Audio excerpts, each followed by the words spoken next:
माताएं बहनें, आप सबको पता है मैं करीब 50-55 साल से समाज और देश की सेवा में लगा हूं। मैं राजनीति में तो बहुत देर से आया था। समाज के चरणों में मुझसे जो बन सकता था करने की मैं कोशिश करता था। मैंने हर दिन हर क्षण अपने देश के लिए, मेरे देशवासियों के लिए मुझसे जो हो सका, जहां हो सका, पूरे लगन से, मेहनत से काम करता रहा। और इसमें मेरी मां के आशीर्वाद, मेरी मां की बहुत बड़ी भूमिका रही है। मुझे मां भारती की सेवा करनी थी, इसलिए मुझे जन्म देने वाली मेरी मां ने मुझे अपने दायित्वों से मुक्त कर दिया था। और मां ने मुझे आशीर्वाद दिया कि बेटा जाओ,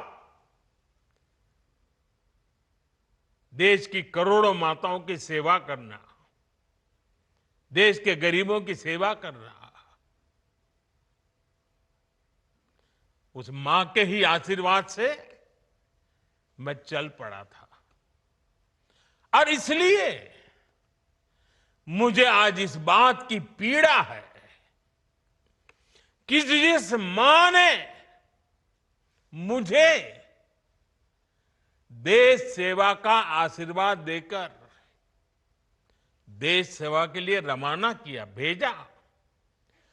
हर मां चाहती है कि उसका बेटा उसकी सेवा करे। हर मां चाहती है कि बेटा बड़ा हो, मां के लिए कुछ न कुछ करता रहे। लेकिन मेरी मां ने खुद के लिए नहीं, आप जैसी करोड़ों माताओं की मैं सेवा कर सकूं, इसलिए खुद से अलग करके मुझे जाने की इजाजत दी। आप सब जानते हैं, अब मेरी मां का शरीर तो इस दुनिया में नहीं है। कुछ समय पहले 100 साल की उम्र पूरी करके वो हम सबको छोड़ के चली गई। मेरी उस मां को, जिसका राजनीति से कोई लेना देना नहीं, जिसका शरीर भी अब नहीं है, मेरी उस मां को